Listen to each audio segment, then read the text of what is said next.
Third one Apple T V ആണ്. Apple T വിയുടെ case എടുത്താൽ ഇതൊരു OTT സർവീസ് ആണെന്നറിയാം. Welcome to entry elevate commerce. എൻ്റെ പേര് ജിത്തു. അപ്പോൾ നിങ്ങൾ ബിസിനസ് അഫയേഴ്സിലൊക്കെ ഇൻട്രസ്റ്റഡ് ആയിട്ടുള്ള ഒരാളാണെങ്കിൽ നിങ്ങൾ ചിലപ്പോൾ കേട്ടിട്ടുള്ള ഒരു ടേം ആയിരിക്കും BCG മെട്രിക്സ് എന്നുള്ളത്. അതായത് യൂസ് ചെയ്യുന്നത് ഒരു കമ്പനി റൺ ചെയ്യുന്ന മാനേജ്മെൻറ്റ് അവരുടെ ചില ഡിസിഷൻസ് എടുക്കാൻ വേണ്ടിയിട്ടാണ് BCG മെട്രിക്സ് യൂസ് ചെയ്യുന്നത്. അപ്പോൾ ഈ BCG മെട്രിക്സ് എന്താണ്, ഇതിൻ്റെ ഫുൾ ഫോം എന്താണ്, കൂടുതൽ ഡീറ്റെയിൽസ് നമുക്ക് ഓരോ കാര്യങ്ങളായിട്ട് പഠിക്കാം. ഓക്കെ, സോ ഇവിടെ ഒരു ഡെഫിനിഷൻ കൊടുത്തിട്ടുണ്ട്, നമുക്ക് ജസ്റ്റ് അതൊന്ന് വായിച്ചു നോക്കാം.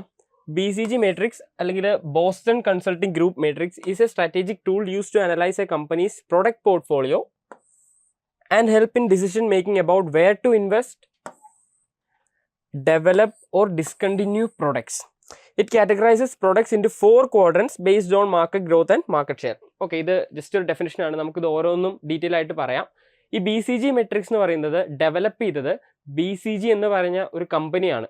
BCG എന്ന് വെച്ചാൽ ബോസ്റ്റൺ കൺസൾട്ടിംഗ് ഗ്രൂപ്പ്, നിങ്ങൾക്ക് ഇവിടെ കാണാം. അതായത് one of the big 3 consulting firms in the വേൾഡിൽ ഒന്നാണ് BCG. ഓക്കെ, അപ്പോൾ ഈ BCG മെട്രിക്സ് നമുക്ക് പറഞ്ഞു തരുന്നത് എന്താണെന്ന് വെച്ച് കഴിഞ്ഞാൽ ഒരു കമ്പനിയുടെ പ്രൊഡക്റ്റ് പോർട്ട്ഫോളിയോ എങ്ങനെ മാനേജ് ചെയ്യണം എന്നാണ്. ഓക്കെ, ഈ പ്രൊഡക്റ്റ് പോർട്ട്ഫോളിയോ എന്നുള്ള ടേം നിങ്ങൾക്ക് അത്രയ്ക്ക് ഫെമിലിയർ ആയിരിക്കണം എന്നില്ല. ഓക്കെ, ഈ പ്രൊഡക്റ്റ് പോർട്ട്ഫോളിയോ എന്താണെന്ന് പറയുന്നതിന് മുമ്പ് പോർട്ട്ഫോളിയോ എന്താണെന്ന് നിങ്ങൾക്ക് ജസ്റ്റ് ഒന്ന് പറഞ്ഞു തരാം. പോർട്ട്ഫോളിയോ എന്ന് വെച്ചാൽ basically A collection of somethings എന്നാണ്. അതായത് ഇപ്പം ഒരു കമ്പനിയുടെ കേസ് എടുത്തു കഴിഞ്ഞാൽ അവരുടെ പ്രൊഡക്റ്റിൻ്റെ പോർട്ട്ഫോളിയോ എന്തെന്ന് പറഞ്ഞാൽ അവർക്ക് ഉള്ള പ്രൊഡക്ട്സിനെയൊക്കെ കമ്പൈൻ ചെയ്ത് അല്ലെങ്കിൽ കളക്റ്റീവായിട്ട് പറയുന്ന ഒരു ടേമാണ് പ്രൊഡക്റ്റ് പോർട്ട്ഫോളിയോ എന്ന് പറയുന്നത്. ഇപ്പോൾ ഫോർ എക്സാമ്പിൾ നമ്മൾ ആപ്പിൾ എന്ന കമ്പനി എടുത്തു. ഇപ്പോൾ ആപ്പിളിന് പല പ്രൊഡക്ട്സ് ഉണ്ട് അല്ലേ. ഫോർ എക്സാമ്പിൾ ഫസ്റ്റ് നമുക്ക് ഐഫോൺ ഉണ്ട്, അതേപോലെ എയർപോഡ്സ് ഉണ്ട്, പിന്നെ ആപ്പിളിൻ്റെ OTT സർവീസ് ആയിട്ടുള്ള ആപ്പിൾ TV ഉണ്ട്, അതേപോലെ തന്നെ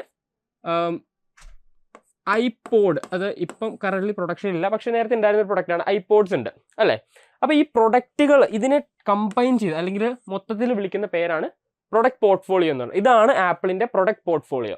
അപ്പോൾ ഈ BCG മെട്രിക്സ് എങ്ങനെയാണ് ഹെൽപ്പ് ചെയ്യുന്നത് എന്നുള്ള സംഭവമാണ് നമ്മൾ ഇനി പഠിക്കാൻ പോകുന്നത്. ഓക്കെ, അപ്പോൾ BCG മെട്രിക്സ് എന്താണെന്ന് പറയുന്നതിന് മുമ്പ് നിങ്ങൾക്ക് ഈ സംഭവം മെട്രിക്സിൻ്റെ ഒരു ഡയഗ്രാം ഞാൻ കാണിച്ചു തരാം. ഇതാണ് BCG മെട്രിക്സ് എന്ന് പറയുന്നത്. അതായത് ഇത് ആക്ച്വലി ഒരു ക്വാഡ്രൻ്റ് ആണ്. ഇത് ഒരു ഗ്രാഫ് പോലെയാണ്. ഇത് X ആക്സിസും ഇത് Y ആക്സിസും ആണ്. X ആക്സിസിലുള്ളത് മാർക്കറ്റ് ഷെയർ ആണ്, Y ആക്സിസിലുള്ളത് മാർക്കറ്റ് ഗ്രോത്ത് റേറ്റ് ആണ്. ഓക്കെ, അപ്പം ഈ 4 കാറ്റഗറീസിൽ ഏതെങ്കിലും ഒക്കെ കാറ്റഗറിയിലായിരിക്കും, അല്ലെങ്കിൽ ക്വാഡ്രൻ്റ്, ഈ 4 ക്വാഡ്രൻ്റ് ആണ്. ഇതിൽ ഏതെങ്കിലും ഒന്നിലായിരിക്കും ഈ പറഞ്ഞ പ്രൊഡക്ട്സുകൾ ഓരോന്നും വരുന്നത്. ഓക്കെ, അപ്പോൾ ഇത് നമുക്ക് നേരത്തെ പറഞ്ഞ പോലെ ഒരു റിയൽ ലൈഫ് എക്സാമ്പിൾ വെച്ച് തന്നെ പഠിക്കാം. ഓക്കെ, ഇപ്പം നമ്മൾ ആപ്പിളിൻ്റെ കേസാണ് ഇവിടെ എടുത്തത്. നമ്മൾ ആദ്യം പറഞ്ഞ പോലെ ആപ്പിളിൻ്റെ 4 പ്രൊഡക്ട്സ് നമ്മൾ എടുത്തു. ഐഫോൺ, എയർപോഡ്, അതേപോലെ ആപ്പിൾ TV, പിന്നെ ഐപോഡ്സ് ആണ് നമ്മൾ എടുത്തത്. ഓക്കെ, ഇവിടെ നമ്മൾ നേരത്തെ കണ്ട ആ ഒരു BCG മെട്രിക്സ് ഒന്നുകൂടെ വരയ്ക്കുകയാണ്.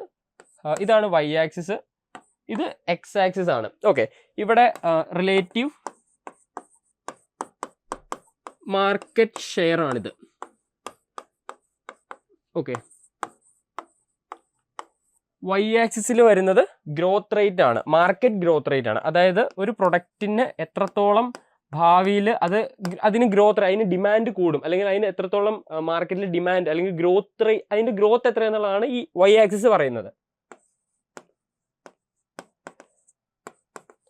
ഓക്കെ, ഇനി ഞാൻ ഈ ഒരു ഗ്രാഫിൻ്റെ അകത്ത് 2 ലൈൻസോടെ വരയ്ക്കുകയാണ്, എന്നാലാണ് ഇതൊരു ക്വാഡ്രൻ്റ് ആവുള്ളൂ. ഓക്കെ, ഇപ്പോൾ ഇത് 1 2 3 4 4 ക്വാഡ്രൻ്റായി. ഈ 4 ക്വാഡ്രൻറ്റിനും 4 ടേംസ് ഉണ്ട്, അല്ലെങ്കിൽ 4 പേരുകളുണ്ട്. ഇതിന് ഓരോ പേരുണ്ട്, നിങ്ങൾ നേരത്തെ കണ്ട പോലെ. അതായത് ഞാൻ ജസ്റ്റ് ഒന്നുകൂടെ കാണിക്കാം. ഇതാണ് 4 ക്വാഡ്രൻസ്. ഇത് ഞാൻ ഇതേപോലെ തന്നെ ഇവിടെ എഴുതുകയാണ്. ഇതാണ് ഈ ക്വാഡ്രൻറ്റിൻ്റെ പേരാണ് ക്യാഷ് കൗസ്. നിങ്ങൾ ഈ ഒരു ടേം ഓൾറെഡി കേട്ടിട്ടുണ്ടാവും, ക്യാഷ് കൗസ്. അതേപോലെ ഈ ക്വാഡ്രൻറ്റിൻ്റെ പേരാണ് സ്റ്റാർസ്. അതേപോലെ ഈ ക്വാഡ്രൻ്റ് ആണ് ക്വസ്റ്റ്യൻ മാർക്ക് എന്ന് പറയും.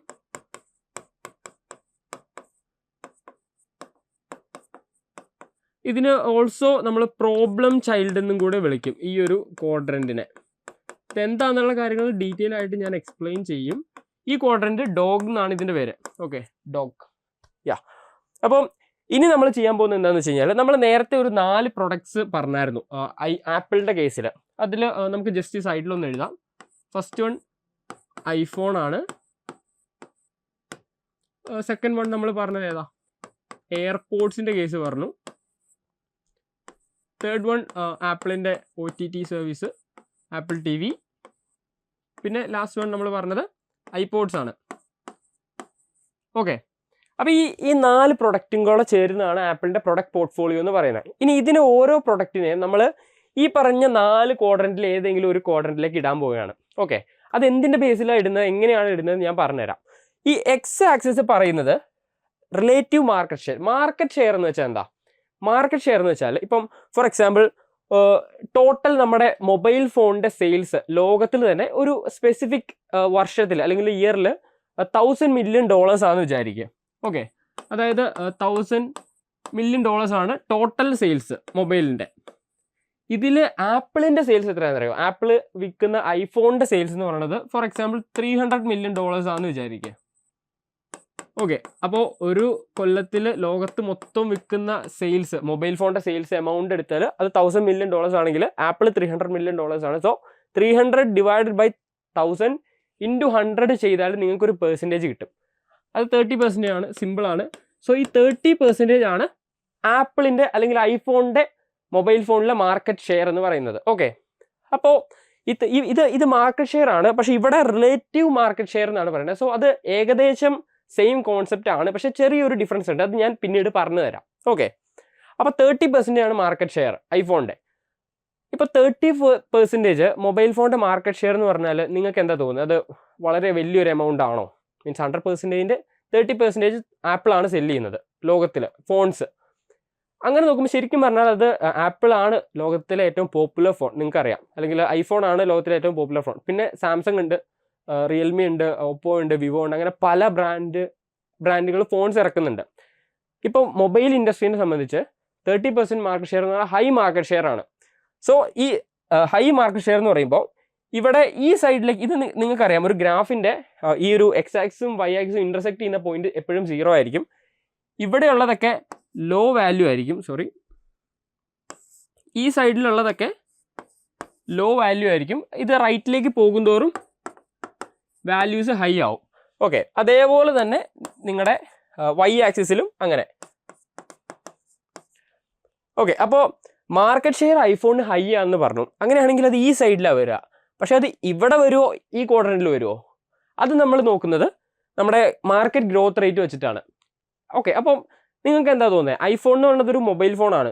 ഈ മൊബൈൽ ഫോൺ ഇൻഡസ്ട്രി അല്ലെങ്കിൽ മൊബൈൽ ഫോൺ എന്ന് പറഞ്ഞ പ്രൊഡക്റ്റ് ഇനി ഭാവിയിലേക്ക് ഒരുപാട് ഗ്രോത്ത് വരും എന്ന് നിങ്ങൾ വിശ്വസിക്കുന്നുണ്ടോ?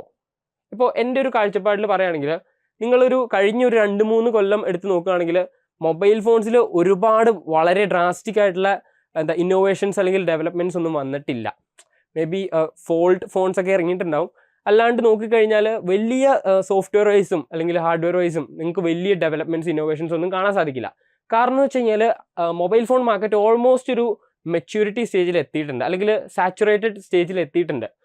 അപ്പോൾ അങ്ങനെ നോക്കുകയാണെങ്കിൽ ഞാൻ പറയും മൊബൈൽ ഫോൺ മാർക്കറ്റിന് ഗ്രോത്ത് കമ്പാരിറ്റീവ്ലി കുറവാണെന്ന് പറയും. ഓക്കെ, അങ്ങനെയാണെങ്കിൽ ഇവിടെ ഹൈ മാർക്കറ്റ് ഷെയർ ഉണ്ട് and together with low market growth rate. അപ്പം മൊബൈൽ ഫോൺസ് വരുന്നത് അല്ലെങ്കിൽ ഐഫോൺ വരുന്നത് ഈ ഒരു ക്വാഡ്രൻറ്റിലായിരിക്കും. ഓക്കെ, അപ്പോൾ ഐഫോൺ ഞാൻ ക്യാഷ് കൗസ് എന്ന ക്വാഡ്രൻറ്റിൽ ഇട്ടു. ഇനി ക്യാഷ് കൗ എന്താണെന്നുള്ളത് ഞാൻ പറയും. ഫസ്റ്റ് നമുക്ക് ഈ ഓരോ ഒരു പ്രൊഡക്റ്റിന് നമുക്ക് ഏതെങ്കിലുമൊക്കെ ക്വാഡ്രൻസിലേക്ക് അലോക്കേറ്റ് ചെയ്യണം. ഓക്കെ, ഇനി എയർപോഡിൻ്റെ കേസ് എടുത്തു. എയർപോഡിൻ്റെ കേസ് എടുത്താൽ ഇപ്പം ഇയർബഡ്സ് ഉണ്ട് അല്ലെങ്കിൽ ഹെഡ്സെറ്റ് ഉണ്ട്, നമുക്കെല്ലാം എയർപോഡ്സ് ഇതായിട്ട് കൺസിഡർ ചെയ്യാം തൽക്കാലം. ഓക്കെ, അങ്ങനെ നോക്കുകയാണെങ്കിൽ നിങ്ങൾക്ക് എന്താ തോന്നുന്നത്? ആപ്പിളിൻ്റെ എയർപോഡ്സിന് മാർക്കറ്റ് ഷെയർ കൂടുതലാണോ കുറവാണോ? അതായത് ഇപ്പം വേറെയും പ്ലേയേഴ്സ് ഉണ്ട് എയർപോഡ് മാർക്കറ്റിൽ. അതായത് ബോട്ട് ഉണ്ട്, സാംസങ് ഉണ്ട്, റിയൽമി ഉണ്ട്, അങ്ങനെ കുറേ പ്രൊഡക്ട്സ് ഉണ്ട്.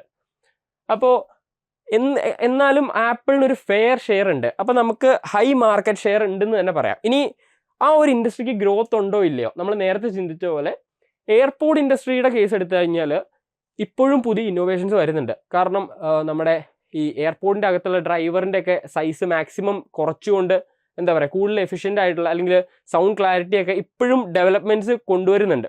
അതേപോലെ തന്നെ ബോൺ കണ്ടക്ഷൻ ഇയർഫോൺസ് വരുന്നുണ്ട്.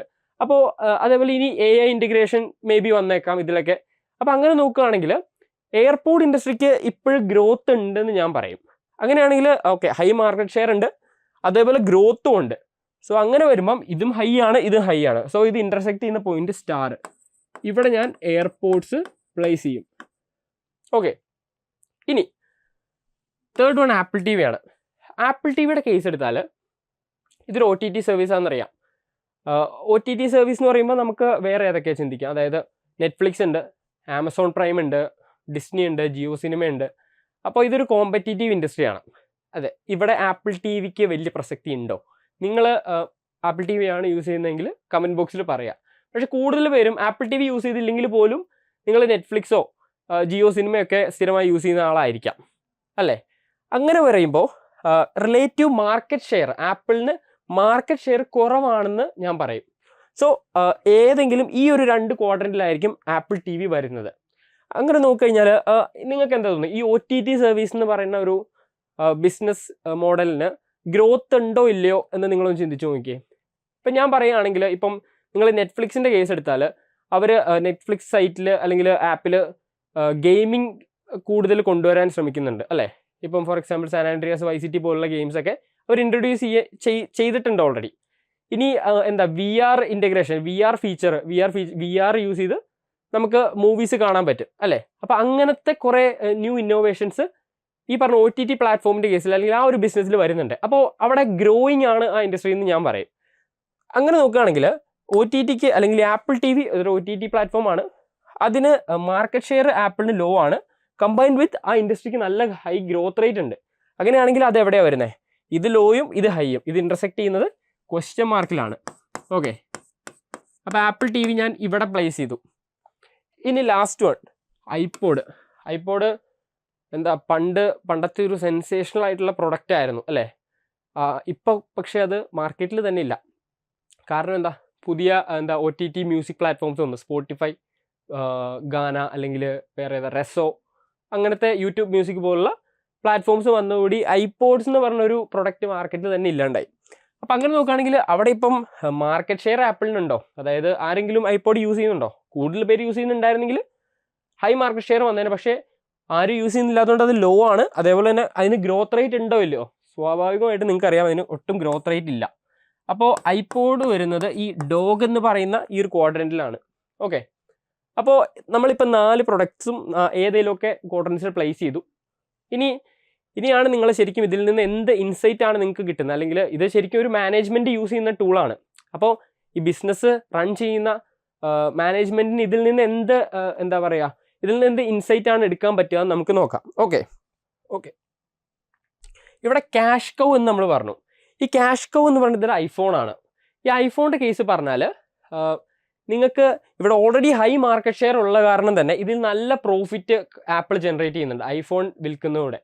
അപ്പോൾ ആപ്പിളിനെ സംബന്ധിച്ച് ഐഫോൺ എന്ന പ്രൊഡക്റ്റ് അഡ്വർടൈസ് ചെയ്യാനും അത് ഇനിയും ഡെവലപ്പ് ചെയ്യാനായിട്ട് ഒരുപാട് ക്യാഷ് മാർക്കറ്റിലേക്ക് ഇറക്കേണ്ട ആവശ്യമില്ല. കാരണം ഓൾറെഡി അതിന് ഹൈ സെയിൽസ് ആണ്, ഹൈ മാർക്കറ്റ് ഷെയർ ആണ്.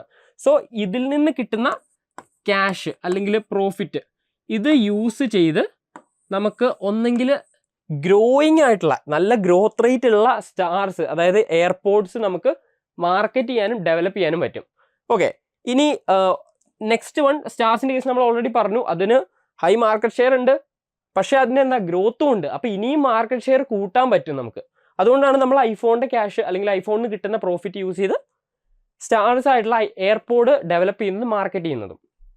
ഇനി ആപ്പിൾ TV നമ്മൾ ക്വസ്റ്റ്യൻ മാർക്സ് അല്ലെങ്കിൽ പ്രോബ്ലം ചൈൽഡിൻ്റെ കേസ് എടുത്താൽ ആപ്പിൾ TVയുടെ കേസിൽ 2 ഓപ്ഷനാണ് കമ്പനിക്കുള്ളത്. ഫസ്റ്റ് ഓപ്ഷൻ എന്ന് പറഞ്ഞാൽ ഇതിന് മാർക്കറ്റ് ഷെയർ റിലേറ്റീവ്ലി കുറവാണ്. എന്തുകൊണ്ടാണ്? നല്ല കോമ്പറ്റീഷൻ ഉണ്ട്. ഞാൻ നേരത്തെ പറഞ്ഞു നെറ്റ്ഫ്ലിക്സ്, ആമസോൺ പോലുള്ള നല്ല കോമ്പറ്റീഷൻ ഉണ്ട് ഇവർക്ക്. അതുകൊണ്ട് ഒന്നെങ്കിൽ ഇവർക്ക് ഈ പ്രൊഡക്റ്റ് ഡിസ്കണ്ടിന്യൂ ചെയ്യാൻ തീരുമാനിക്കാം, അല്ലെങ്കിൽ സെക്കൻഡ് ഓപ്ഷൻ ഈ പറഞ്ഞ ക്യാഷ് കൗവിൻ്റെ പ്രോഫിറ്റ്സ് ക്യാഷ് ഫ്ലോ അല്ലെങ്കിൽ പ്രോഫിറ്റ് യൂസ് ചെയ്തുകൊണ്ട് അവർക്ക് മാർക്കറ്റ് ഷെയർ കൂട്ടാനായിട്ട് ട്രൈ ചെയ്യാം. ഓക്കെ, ഇവിടെ 2 ഓപ്ഷൻ ഉണ്ട്, ഒന്നെങ്കിൽ ഫർദർ ഡെവലപ്പ് ചെയ്യാം അല്ലെങ്കിൽ ക്യാൻസൽ ചെയ്യാം. പക്ഷേ ഡോഗിൻ്റെ കേസ് എടുത്താൽ ഇവിടെ ലോ മാർക്കറ്റ് ഷെയർ ആണ്, അതേപോലെ തന്നെ ലോ ഗ്രോത്ത് റേറ്റ് ആണ്. അതിന് ആ ഒരു ഇൻഡസ്ട്രി അല്ലെങ്കിൽ ആ ഒരു പ്രൊഡക്റ്റ് ഇനി ഭാവിയിൽ വലിയ ഡിമാൻഡ് ഒന്നും കൊണ്ടുവരാൻ പോകുന്നില്ല. അതുകൊണ്ട് തന്നെ അവരുടെ മുമ്പിലുള്ള ഒരേ ഓപ്ഷൻ ഇത് ഡിസ്കണ്ടിന്യൂ ചെയ്യുക എന്നുള്ളതാണ്.